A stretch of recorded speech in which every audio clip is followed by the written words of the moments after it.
Coming up on today's episode, the music industry in 2021. Next year, we're just a few months away, but what's it going to look like? We've gone through all this with COVID, and the entertainment business was basically shut down and has still not even opened up all the way. What's the music business going to look like next year? I have a few ideas I'm going to share with you in today's episode of the Steve Freeman Podcast. You're listening to the Steve Freeman Podcast, the real, raw truth about the pursuit of success in music, business, and life. Here's your host, hit songwriter, multi-platinum selling producer, and serial entrepreneur, Steve Freeman. My favorite podcast so far, rated as 5 stars, and says Steve speaks the truth.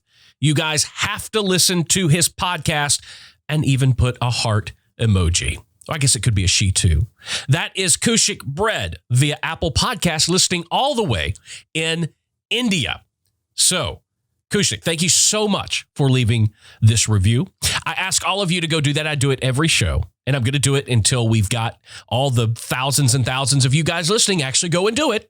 Go to Apple Podcast or iTunes, rate us 5 stars, and leave a written review, just like Kushik Bread. I appreciate it so much. Don't forget, anything we talk about today, any links, social media links, all that good stuff is in the show notes of today's episode.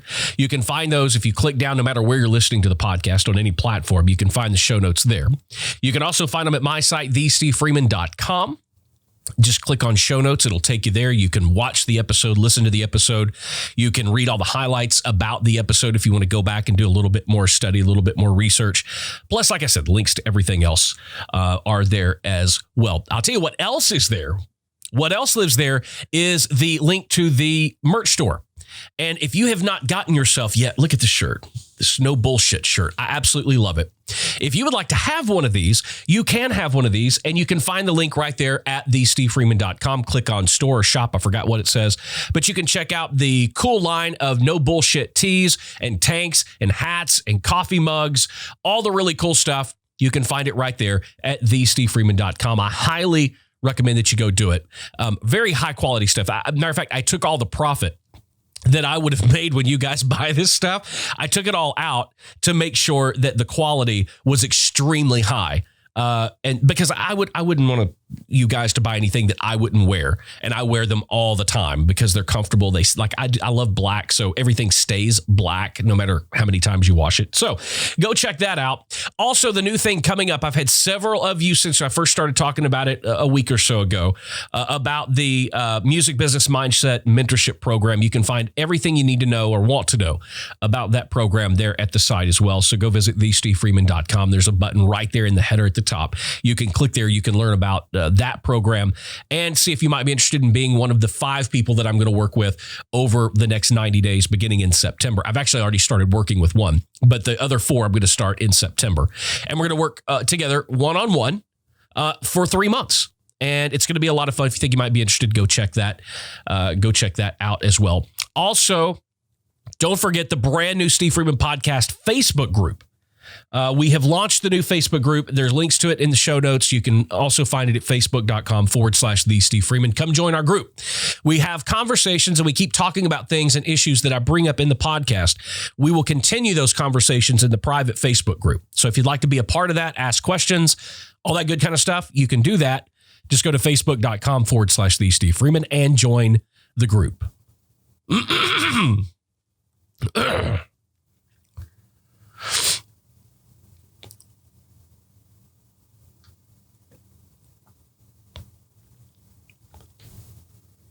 And like I said, on to today's topic. I am unlike a lot of people in that I actually think 2021 is going to be a big year for the music industry. I think it's going to be a big year for the entertainment industry as well. But I think that it's going to be a huge year for music. Regardless of where we stand right now, this COVID thing is going to come to an end. One of two things. It's either going to come to an end or it's going to get to a point where it's something that we've had to deal with, that we'll have to deal with, but that it'll be like, like polio or like the flu or any one of these things, that they will eventually develop a vaccine, and it will just become, a part of our life, something that we went through that we might have to be conscious of. But it's not going to be this all-consuming, controlling thing that it's been since March. I honestly believe that. But if you look back over time, what has happened when we've had these downturns in our country, negative things that have impacted the people of the country, whether it's, emotionally, physically, financially, particularly. If you look back after 9/11, if you look back in 2008, there tends to be, innovation tends to follow these down periods in our country. And especially 2008, right after that, streaming became, extremely popular. Up to that point, people talking about internet radio and things like that. Spotify really wasn't even a thing. And nobody at that time would have ever even thought. But after we came out of that recession, anytime historically that we come out of a recession, there's always a huge innovation process that takes place. And I think this time, 2021, I think, has the potential to be a bigger resurgence of innovation than ever before. Because of everybody being quarantined, a lot of businesses still being closed and have been closed since March. You have a lot of very creative people, a lot of people who are, and even creative people within companies like YouTube and Google and Spotify and Facebook and Amazon and all of the different major companies. They are right now having employees, and other entrepreneurs are coming up with things as well, new apps, new things like that. Look how TikTok took off. Not that it wasn't popular, but it certainly became more popular because people had more time on their hands because of the quarantining and social distancing and all of us being shut up in our houses. We watched more TikTok.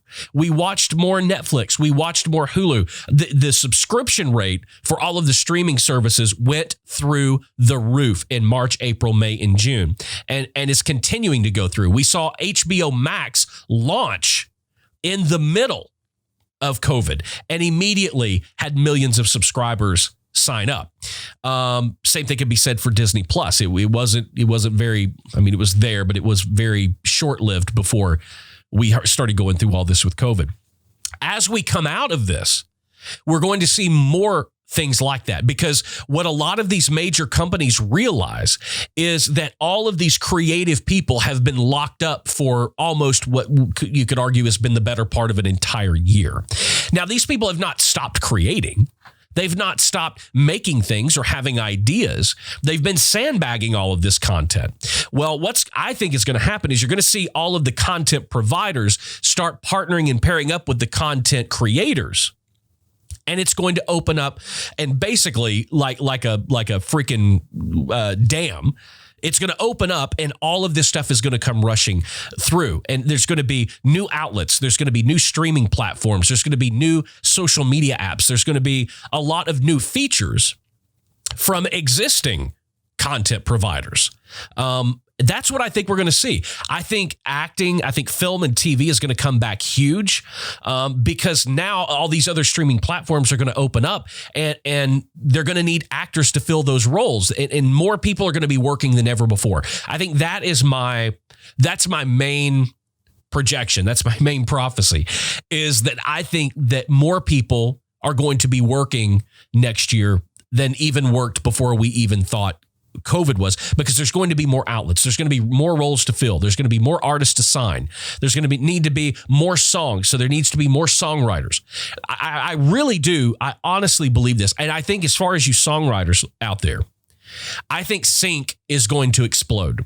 And I think there's going to exist lots of different opportunities for unsigned songwriters and unsigned artists, meaning independent artists that are not affiliated with a record label, songwriters that are not affiliated with a publishing company, because here's where we're headed. We're headed to a point to where the supply cannot equal the demand. And so in order to get that supply up to the level to where it meets the demand, these people that have the demand, they're going to start looking at outside sources. They're going to go beyond the 10 or 15 people that they normally trust And that's why I think sync is going to explode. And I think it's going to offer way more opportunities for those of you that don't have publishing deals but want to get your songs in TV and film. I think it's going to open up that opportunity because these music supervisors are going to, instead of having 1, 2, or 3 projects they're working on, I think they're going to have 25 projects they're working on or 30 projects they're working on. And we've talked about before, every single one of them has a list of people that they go to first. And they're going to need, because if there's more content, it needs to be more affordable.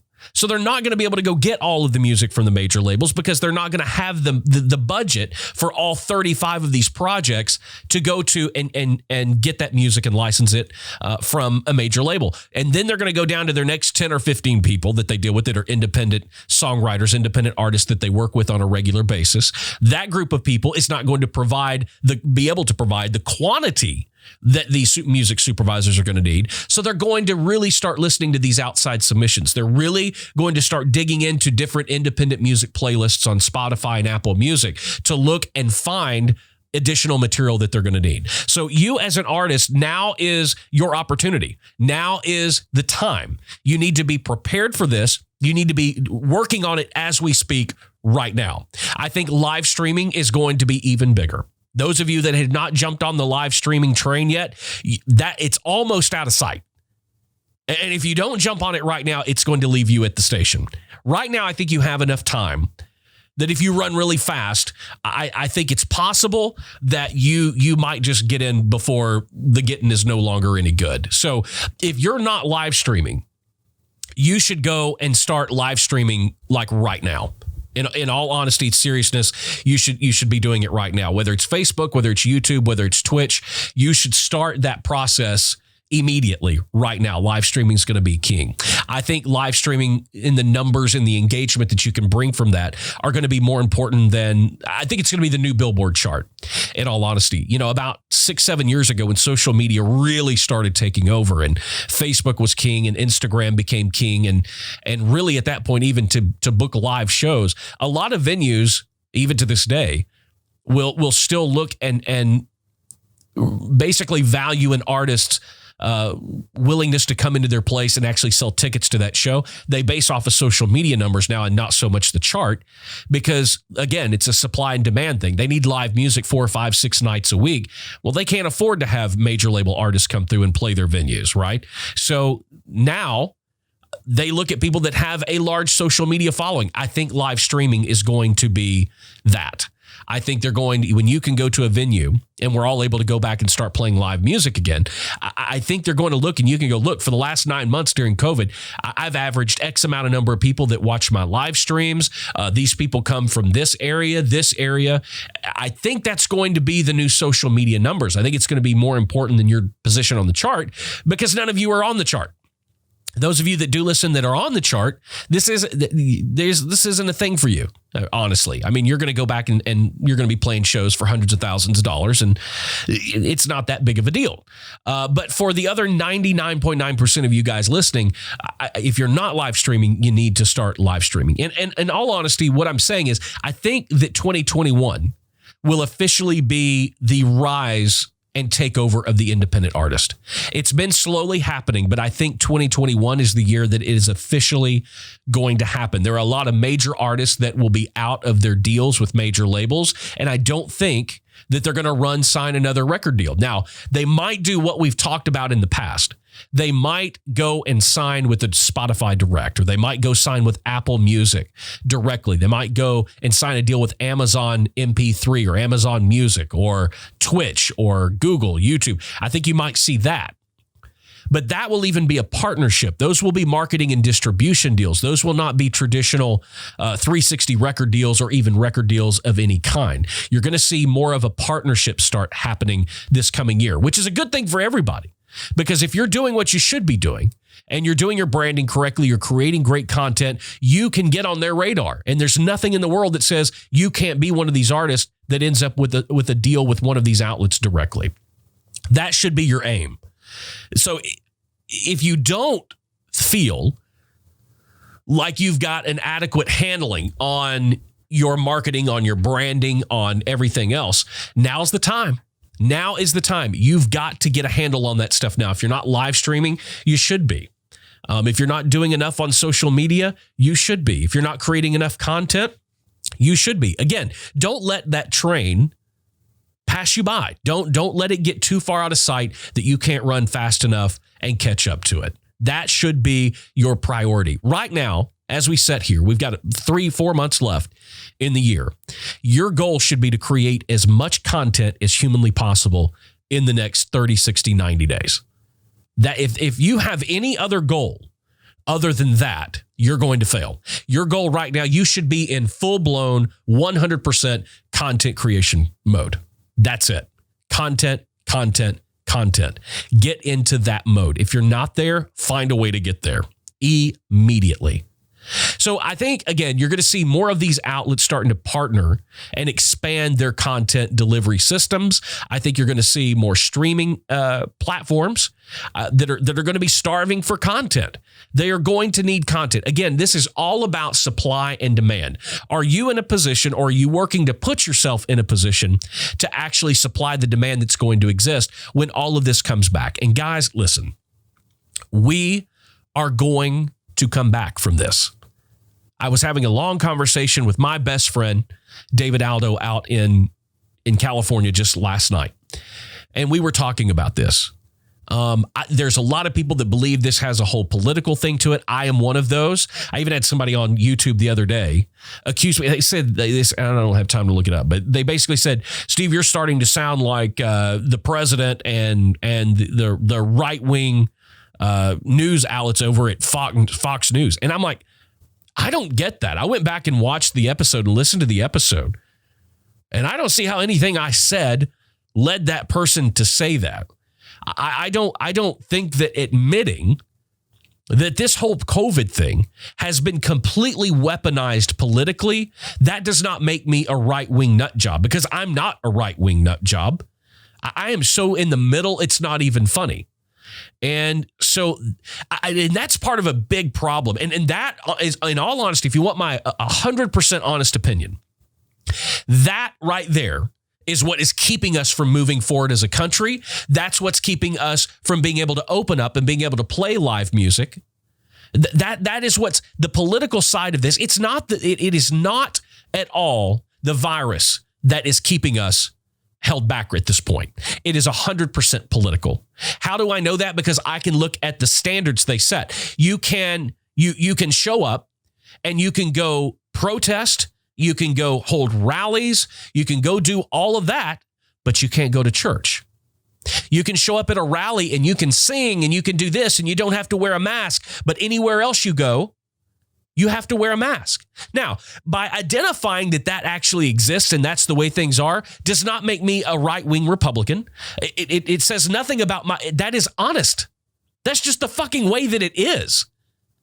Look, I don't mind wearing a mask, okay? I think everybody, if the powers that be and the real scientists behind this whole thing, if they say that wearing a mask can help us get through this faster, then put on a fucking mask. I saw something the other day, and I thought this was really great, and I'm going to mess it up and I don't have it in front of me.